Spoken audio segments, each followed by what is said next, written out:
Hey everyone, my name is Daniel Bishop. I'm the public safety team leader at CloudPoint, but I'm moonlighting here to kind of wrap up this three-part series, Becoming a Pro, introducing some basic functionality of ArcGIS Pro. This is going to be a kind of a lightning talk, really just touching we're kind of giving you a quick tour of some of the capabilities that are possible within Pro, things that we as GIS Ps and GIS users have really become reliant upon and value about the ArcGIS ecosystem and how things are interconnected. So the first thing I want to point out, we have many clients for various reasons. Sometimes they're beholden to other software that is not compatible with Pro yet, but eventually, as you can see here, ArcMap, that legacy GIS program, is going to end. Its life cycle will come to a close. We are nearing the extended support closure period. Then we'll go into the mature support and then eventually the retirement. The specifics of that are outlined on the Esri website. If you have some curiosities on where your version of Arc Desktop stands on when it's going to be retired, like how much longer you have to transition, I encourage you to look into that. Now this is the furthest reaching times that we have. So, we're nearing 2024 right now, and 2026 is really going to come around the corner before we know it. So we really encourage everyone to at least download Pro, start poking around in the software. There's a lot of similarities between ArcPro and ArcMap.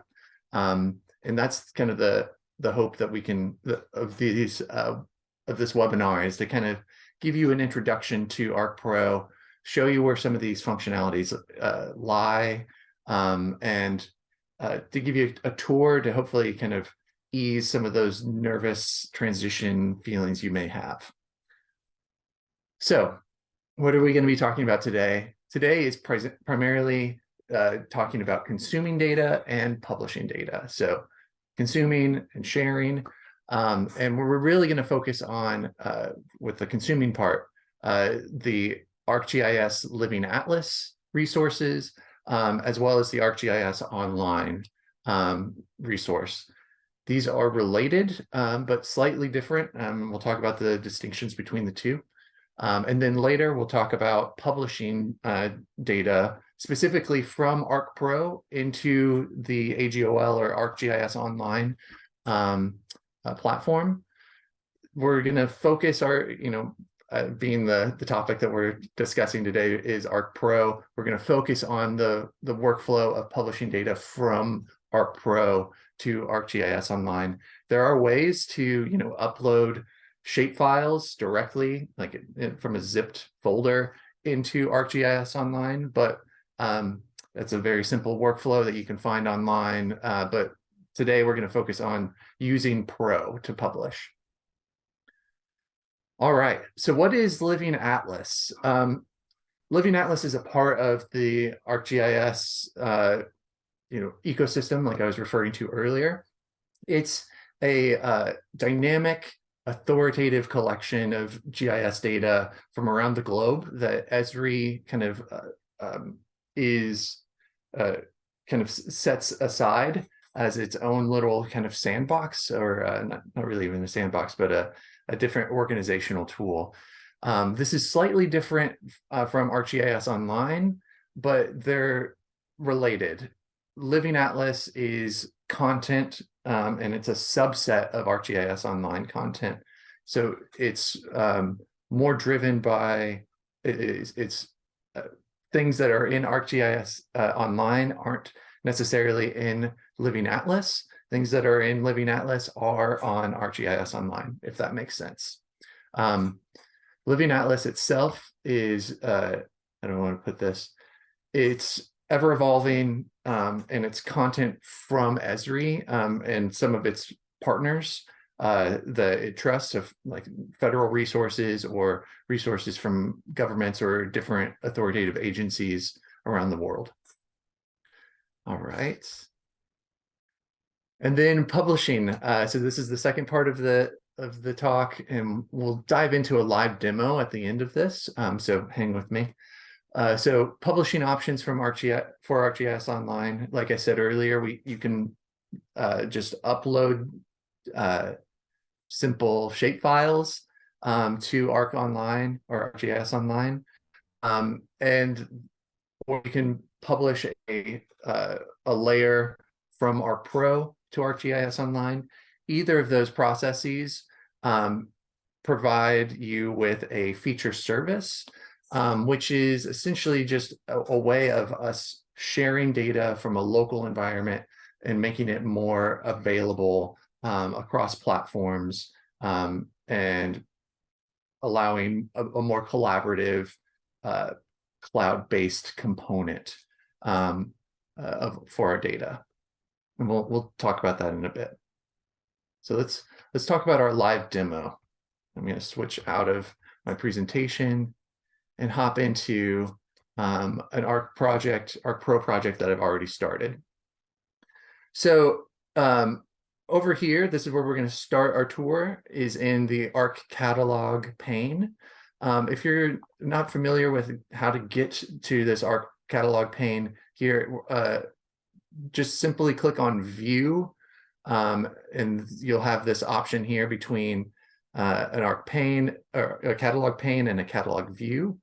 The pane allows you to see a map and just kind of opens up on the side. This is similar to, in ArcMap, you would have ArcMap and then Arc Catalog as a separate program. In Pro, you use the same window essentially to view these things. So it's a bit more integrated.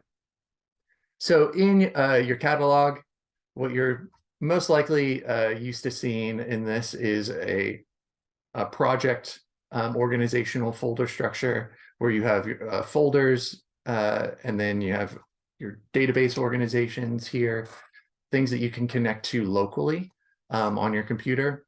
But what we're going to focus on is this portal option.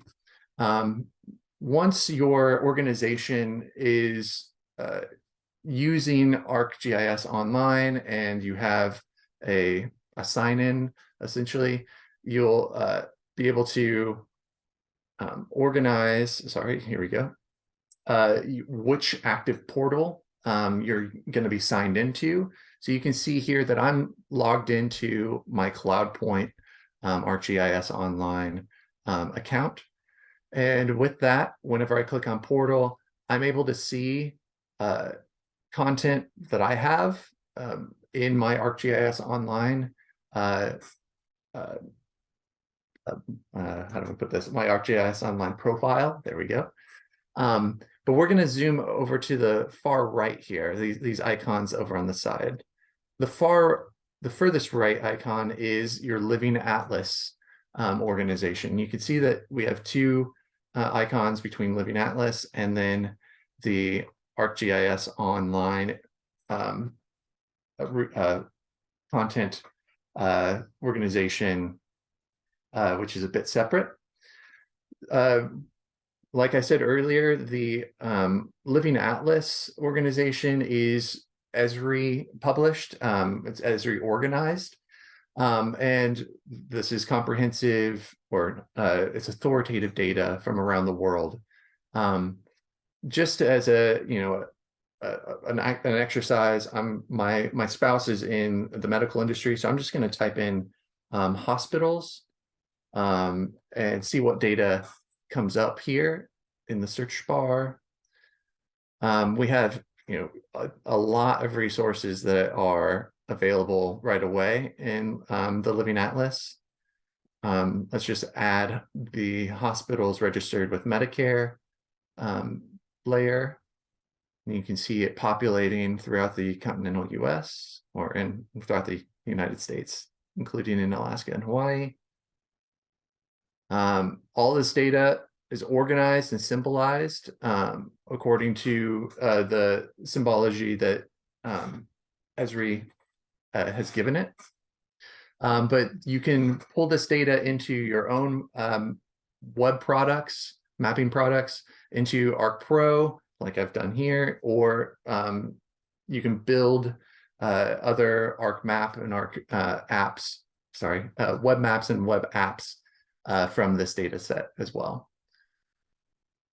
Arc Online is less authoritative, but it's a bit more open sourced in that, if you follow my drift, organizations, users of ArcGIS can publish data to Arc Online and then set the sharing level that they deem as correct for those data sets. Let's just type in Iowa as a search here to see what layers are available in Arc Online for concerning Iowa. And we can see here that we have quite a few options specifically around their road conditions.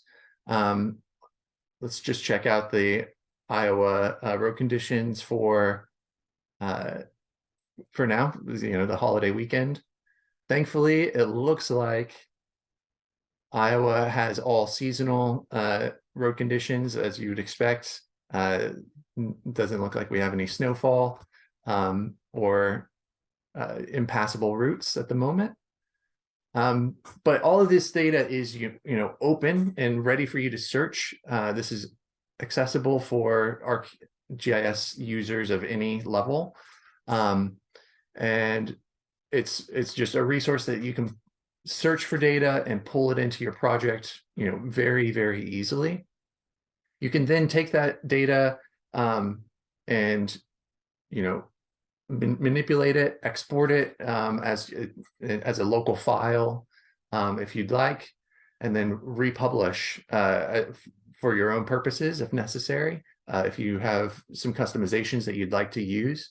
But yeah, this is just an amazing resource that comes to us in the ArcGIS ecosystem of services. All right, I'm going to hop over to my prep map here just to show you one of the things I've done for this presentation. So I took that hospital layer and selected just the hospitals within Cedar Rapids, Iowa. And I've taken that data and I've shared it. So this is, exported, and I'll show you by going to its properties and source. This is stored locally in my project here, but I'd like to put it and share it with my organization, or at least just add it to ArcGIS Online. And that's also very, very simple. You can right click and go to your sharing options to share this as a web layer. They also make it fairly simple by, sorry, got my computer talking to me. You can also go to the share drop-down tab, and it will provide you the same shortcuts that you can get by right-clicking and going through the by each layer. So when you are sharing, close this out, you have the opportunity to provide the name of the layer, a summary of what it's used for, tags, so it's easily searched for and found within your organization. You can organize where this is going to be saved within your ArcGIS Online content. You can share it directly, immediately upon publishing, or you can change the sharing a bit later. You have configuration options as far as what time zone it's using. You can also, when publishing this data, you can change if you'd like to make it editable by other users within your organization or outside. You can make sure that you can allow this data to be exported or downloaded by other users. There's a whole lot of configuration that options that you have available to you.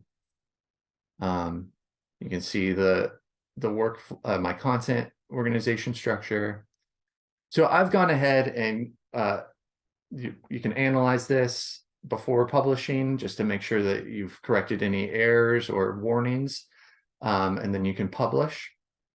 I've already done this, and I'm going to kind of show you what it looks like. So I'm logged in now.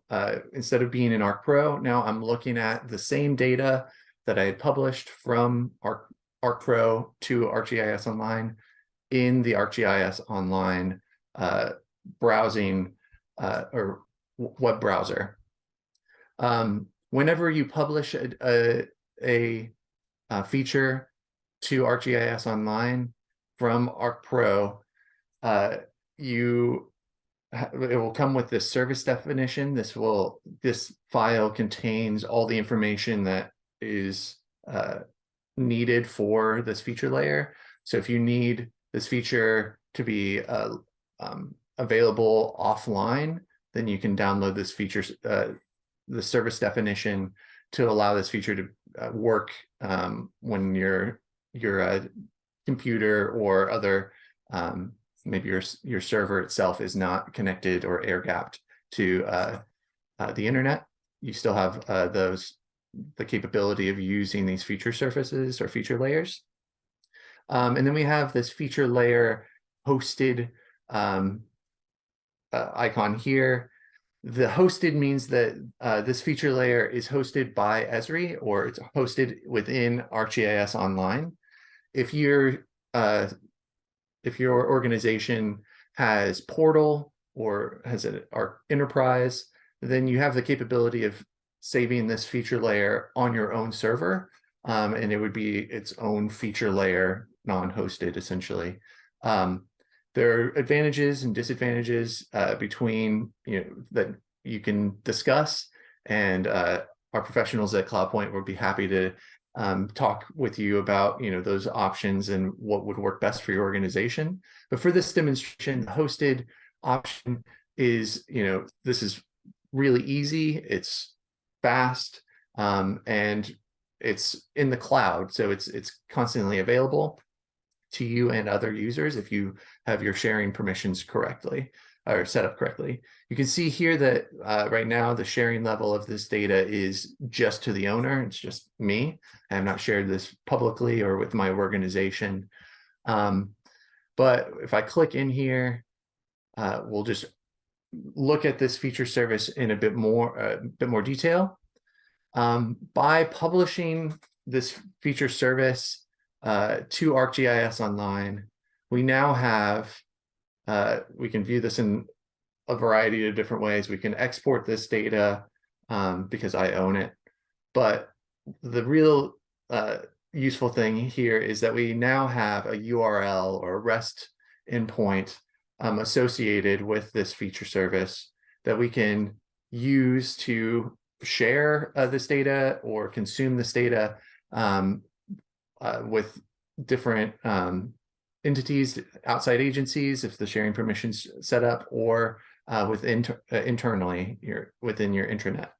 So just to kind of show you, while this Cedar Rapids layer here is locally stored, I can add data from a path, and I'm just gonna, I've copied and I'm pasting my feature service URL path in here and adding that data into this map.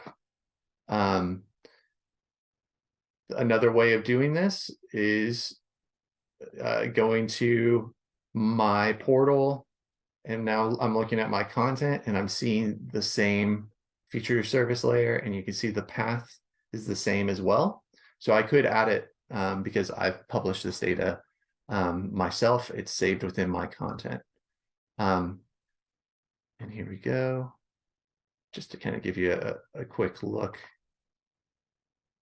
at this data and show you that the source is now a URL for its feature service.